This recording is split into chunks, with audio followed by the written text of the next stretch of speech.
Saya bicarakan tentang biru dan kita bicarakan tentang retail dan kita bicarakan tentang franchise.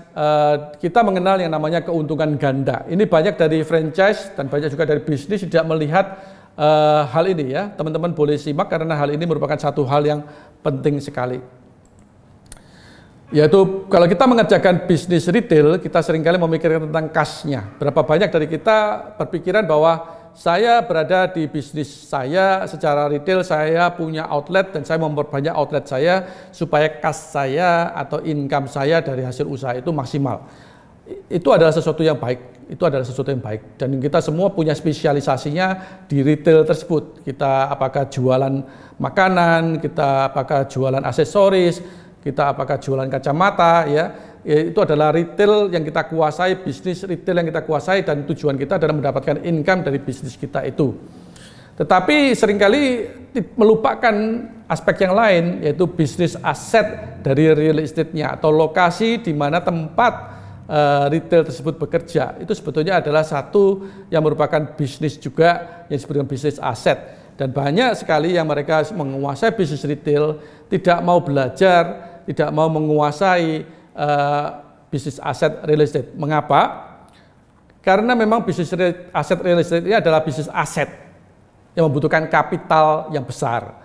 Jadi seringkali kapital yang dikeluarkan untuk real estate-nya itu bisa dipakai untuk membuka beberapa retail bisnis dengan cara menyewa lokasi, misalkan begitu. Tidak membeli lokasi, tidak mengerjakan bisnis asetnya, tetapi hanya menyewa saja dari shopping mall misalkan, ya, dari ruko misalkan, ya, di satu menyewa saja tapi tidak mengerjakan bisnis aset di real estate-nya itu atau propertinya, ya. Padahal sebetulnya dua-dua ini adalah merupakan satu yang saya katakan sebagai double deal, ya. Bisnis kas retail dan bisnis aset real estate ini punya satu situasi yang sinergistik. Karena kita bisa dapatkan uangnya dari kas retail dan kita bisa dapatkan uangnya juga dari aset real estate-nya juga. Ya, kalau kas retail itu adalah mengerjakan pasar, mengerjakan market yang kita tuju untuk retail tersebut, untuk aset real estate, sebetulnya yang boleh teman-teman catat semua adalah mengerjakan pembiayaan bank, ya, perbankan. Ini mungkin artikel yang tadi saya share melalui Bu Diah, ya. Jadi double deal sama ada mengenai tangga cash flow dan tangga investasi atau kapital, ya. Ini boleh dibaca lebih teliti lagi teman-teman karena dua artikel inilah sebetulnya menjadi inspirasi dari double deal tersebut, ya. Dan teman-teman lebih mengerti lagi bahwa kalau saya beli kalung emas itu apakah saya investasi? Jawabannya bukan, ya. Itu bukan bisnis aset. Bisnis aset itu membutuhkan kapital. Kalau kita beli emas lantakan, nah itu mulai bisnis aset begitu, ya. Nah, jadi kalau kita beli emas 1 gram, apakah itu saya investasi, Pak? Jawabannya bukan. Itu menurut Brad Sugars dan saya juga sekarang mulai mengerti bahwa itu bukan, ya.